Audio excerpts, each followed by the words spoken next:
नमस्कार दोस्तों, आज हम अगली कड़ी में संविधान के महत्वपूर्ण अनुच्छेद एवं उसके भाग पर चर्चा करेंगे। जैसा कि आपको पता है, हर एग्जाम में महत्वपूर्ण होता है ये सब, और इसके बाहर कोई भी सवाल मतलब जनरल कंपटीशन में इसके बाहर सवाल पूछना बहुत ही मुमकिन नहीं है। नामुमकिन तो नहीं कर सकते हैं, लेकिन इससे फंस जाएगा। देखते हैं भाग 1, जिसमें संघ एवं उसके राज्य क्षेत्र के बारे में चर्चा की गई है, और उसमें अनुच्छेद आता है 1 से 4 तक। ठीक, आगे बढ़ते हैं भाग 2 के बारे में। भाग 2 में नागरिकता में अनुच्छेद कौन से अनुच्छेद 5 से 11 तक में नागरिकता को बता दिया गया है। फिर आता है भाग 3 सबसे महत्वपूर्ण होता है, जिसे फंडामेंटल राइट या मूल अधिकार के बारे में इसको मूल अधिकार कहा जाता है, जो कि अनुच्छेद 12 से 35 तक में बहुत विस्तृत दिया गया है।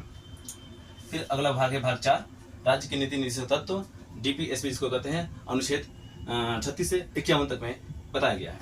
अब अगला भाग देखते हैं भाग 4 का, जो कि बाद में जोड़ा गया था, मूल कर्तव्य अनुच्छेद 51 क में दिया गया है। जैसा कि भाग 5, जिसमें संघ की चर्चा की गई है, अनुच्छेद 52 से 151 तक में। इसमें क्या है कि अध्याय 1, 2, 3, 4, 5 अलग अलग अध्याय में बांटा गया है। अध्याय 1 में बताया गया है कार्यपालिका मतलब जिसमें प्रधानमंत्री और राष्ट्रपति के बारे में, उनके कार्य, उनकी नियुक्ति, उनके मंत्रिमंडल, इसके बारे में चर्चा की गई है। अगला अध्याय है अध्याय 2, जिसमें संसद में लोकसभा एवं राज्यसभा को बताया गया है, उसके बारे में विस्तृत चर्चा की गई है, अनुच्छेद 79 से 122 तक। अगला अध्याय 3 में राष्ट्रपति के विधायी अधिकार, जिसमें अध्यादेश शामिल किया गया। अध्यादेश के लिए अनुच्छेद 123 बहुत ही इंपॉर्टेंट ये है, इसको इंपॉर्टेंट कर लीजिएगा, क्योंकि हमेशा पूछता है राष्ट्रपति का विधायी अधिकार कौन से अनुच्छेद में है, तो कौन से अनुच्छेद में है, अनुच्छेद 123 में। अगला अध्याय है 5, ये तो और भी इंपॉर्टेंट है, सुप्रीम कोर्ट के बारे में बताया गया। अब सुप्रीम कोर्ट के बारे में अनुच्छेद कौन सा है, अनुच्छेद 124 से 147, सबसे महत्वपूर्ण अनुच्छेद 124 से 147, जिसमें सुप्रीम कोर्ट के बारे में चर्चा की गई है। अब अगला है, ये भी महत्वपूर्ण है, अध्याय 5, नियंत्रक एवं महालेखा परीक्षक, जिसको क्या कहते हैं, अनुच्छेद 148 से 151 में दिया गया है। SI के लिए UPSI में बहुत बार पूछा गया सवाल है कि के बारे में किस अनुच्छेद में चर्चा की गई है, अर्थात अनुच्छेद 148 से 151 तक में इसके बारे में विस्तृत चर्चा किया गया है। धन्यवाद। अगला स्लाइड में हम आगे देखते हैं। तो अब हम भाग 6 के बारे में बात करते हैं। जैसे अभी तक हम लोगों ने भाग 5 में देखा संघ के बारे में चर्चा की गई थी, तो इसमें भाग 6 में राज्य के बारे में बताया गया। और राज्य के अंतर्गत भाग 6 राज्य, जो अनुच्छेद आता है 152 से 237 तक में। ठीक, इसमें भी 6 प्रकार के अध्याय दिए गए हैं। 6 अध्याय में पहला अध्याय में सामान्य मतलब राज्य की परिभाषा दी गई है, अर्थात इसमें परिभाषा में बताया गया है। भाग 12 में जो राज्य की परिभाषा दी गई है, भाग 3 में मूल अधिकार के लिए जो राज्य शब्द की परिभाषा दी गई है, वो परिभाषा यहाँ पर भी लागू होगा। ठीक, आगे देखते हैं अध्याय 2, इसमें कार्यपालिका के बारे में बताया गया है। कार्यपालिका अर्थात अनुच्छेद 153 से 167, जैसे राज्य में केंद्र में कार्यपालिका थी प्रधानमंत्री, वैसे राज्य में भी कार्यपालिका है मुख्यमंत्री, राज्यपाल, इनके कार्य, इनकी नियुक्ति, इनके वेतन, पेंशन और शपथ आदि के बारे में चर्चा कहाँ किया गया है, अध्याय 2 में। ठीक, अध्याय 3, राज्य में विधानमंडल, अब केंद्र में भी था लोकसभा और राज्यसभा, तो यहाँ पर भी विधानमंडल में विधानसभा और विधान परिषद के बारे में चर्चा की गई है। अध्याय 4, राज्यपाल के विधायी अधिकार, अभी हम केंद्र में देख रहे थे राष्ट्रपति के विधायी अधिकार के बारे में, अब यहाँ पर देखेंगे राज्यपाल के विधायी अधिकार।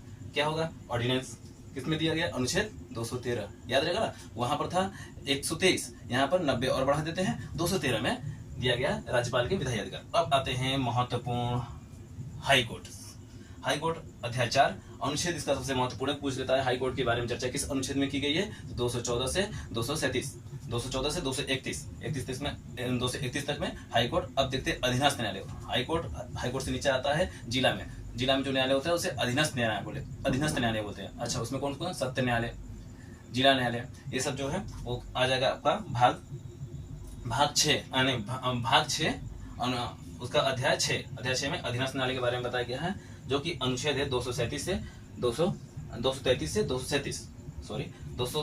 से 237 तक में अधीनस्थ न्यायालय के बारे में चर्चा की गई। ठीक, अब आगे बढ़ते हैं भाग 7। एक बार सवाल पूछ लिया था, हमसे खुद पूछा था कि कौन सा भाग निरस्त कर दिया गया है, तो निरस्त यही भाग को किया गया है, जो कि अनुच्छेद 238 में है, भाग 7 को अब हटा दिया गया है। अब इसका संविधान में कोई जगह नहीं है। अब अगला आते हैं भाग 8 संघ राज्य क्षेत्र। अभी तो हम लोग देखा केंद्र, उसके आगे राज्य, अब देखते हैं संघ राज्य क्षेत्र भाग 8 में। आगे स्लाइड में हम देखते हैं अगला। अब देखते हैं अगला भाग 9 भाग 9 की जो कि बहुत ही महत्वपूर्ण है। किसी भी एग्जाम हुआ, यूपीएसआई हुआ, पुलिस हुआ, लेखपाल हुआ, उसमें इसका इंपॉर्टेंस बहुत ज़्यादा ही बढ़ जाता है। इसमें भाग 9 में देखेंगे तो भाग 9 में पंचायतों के बारे में दिया गया। पंचायत, अभी हम देखें केंद्र की प्रशासन, फिर देखें राज्य की प्रशासन, अब देखें केंद्र शासित प्रदेश की प्रशासन, अब देख रहे हैं पंचायतों का प्रशासन, पंचायतों अथवा गांव के प्रशासन के बारे में। गांव के प्रशासन के बारे में जो अनुच्छेद है वो 243 से लेकर 243 तक में दिया गया। ठीक, यहाँ तक समझ में आया। भाग 9 में क्या है? पंचायत। भाग 9 का यहाँ क्या है? नगरपालिका। नगरपालिका मतलब शहरों का जो प्रशासन होता है। ठीक, अगला देखते हैं भाग 9 ख। इसमें सहकारी समितियां गठित करने की व्यवस्था बताई गई है। सहकारी समितियां अनुच्छेद 243 य ज से लेकर अनुच्छेद 243 य न तक है। ठीक, आगे बढ़ते हैं। भाग 10, ये भी बहुत महत्वपूर्ण है। भाग 10 में दिया गया है अनुसूचित और अनुसूचित जनजाति क्षेत्र। यदि आप पीसीएस विशेष के एग्जाम देंगे तो उसे मिलाने के लिए आ जाता है। क्या मिलाने के लिए आ जाता है? एक सेट भाग दे देगा, एक सेट इसके क्या क्या उसमें शामिल किया जाता है उसको दे देगा। ठीक, अगला देखते हैं सबसे इंपॉर्टेंट भाग 11, संघ और राज्यों के बीच में संबंध। कैसे कैसे संबंध है, जैसे विधायी संबंध, प्रशासनिक संबंध, तो उसके बारे में दिया गया है। कहाँ? भाग 11 में। सबसे महत्वपूर्ण विधायी संबंध पूछ लेता है क्वेश्चन। विधायी संबंध किस अनुच्छेद में है? तो विधायी संबंध है अनुच्छेद 245 से लेकर 255 तक में। अभी तक क्लियर है? विधायी संबंध के बारे में किसमें दिया गया है? 245 से लेकर 255 तक में विधायी संबंध। अगला देखते हैं प्रशासनिक संबंध, अध्याय 2। प्रशासनिक संबंध जो कि 256 से लेकर 263 तक में व्यवस्था किया गया है। अध्याय 1 विधायी संबंध, अध्याय 2 प्रशासनिक संबंध। बहुत ही इंपॉर्टेंट है, इसका अनुच्छेद याद कर लीजिएगा आप लोग, 256 से 263 तक में। अगला बढ़ते हैं भाग 12, वित्त, संपत्ति, समुदाय और वाद जो है, जो केंद्र और राज्यों के बीच में होता है, वो है 264 से 300 तक में। संपत्ति का अधिकार पहले यहाँ पर नहीं था। संपत्ति का अधिकार था हमारे मूल अधिकार में, जिसे हटा करके 19F और 31 तक, अनुच्छेद 31 से हटा करके अनुच्छेद 300 में शामिल कर लिया गया और भाग 12 में आ गया। बहुत बार क्वेश्चन पूछ लेता है कि संपत्ति का अधिकार कौन से भाग में है?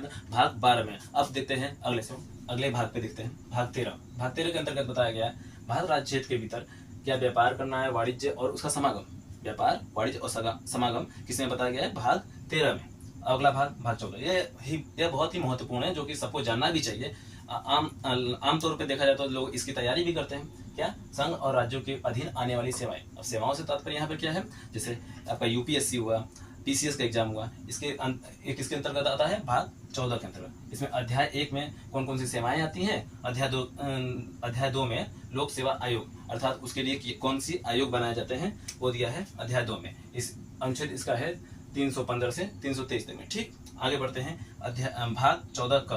भाग 14 का ये महत्वपूर्ण पूछता है क्वेश्चन के अधिकरण के बारे में कौन से भाग में दिया गया है? तो भाग 14 का में अधिकरण ट्रिब्यूनल के बारे में बताया गया है, जो कि अनुच्छेद 223 से 223 तक में दिया गया। ठीक, आगे बढ़ते हैं भाग 15। यह भी महत्वपूर्ण है। भाग 15 में निर्वाचन से संबंधित जितने भी प्रावधान है वो भाग 15 में दिया गया है, अनुच्छेद 324 से 329 तक में। अगला आते हैं भाग 16। भाग 16 में कुछ वर्गों के संबंध में विशेष अनुबंध। कुछ वर्ग मतलब ST, SC, OBC के लिए जो आयोग बनाए जाते हैं वो दिया गया है भाग 16 में। भाग 16 अनुच्छेद 330 से 342 तक में दिया गया है। यह बहुत ही महत्वपूर्ण है, इसका अनुच्छेद याद रखिएगा आप लोग कि अनुच्छेद 230 से 242 तक में क्या दिया गया है?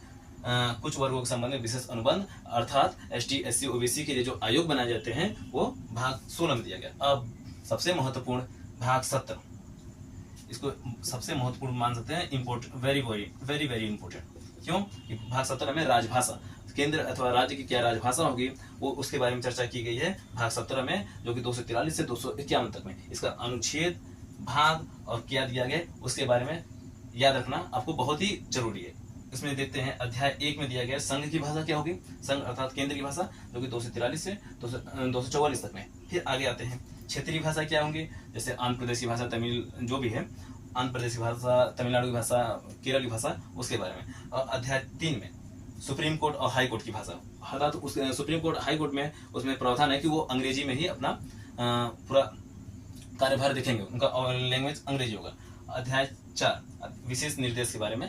अब आगे एक स्लाइड में अगला देखते हैं। अब अगला भाग देखते हैं भाग 18, जिसमें आपात उपबंध की व्यवस्था की गई है। आपात 352 से 360, ये भी इंपॉर्टेंट है। भाग 18, भाग 18 में क्या दिया गया है? आपात के बारे में बताया गया है। इसमें 3 प्रकार के आपात लगाए जाते हैं, एक राष्ट्रीय आपात, एक राष्ट्रपति शासन, एक वित्तीय आपात। राष्ट्रीय आपात 352 में, राष्ट्रपति शासन 356 में, और वित्तीय 360 में क्या दिया गया है? वित्तीय आपात के बारे में चर्चा की गई है।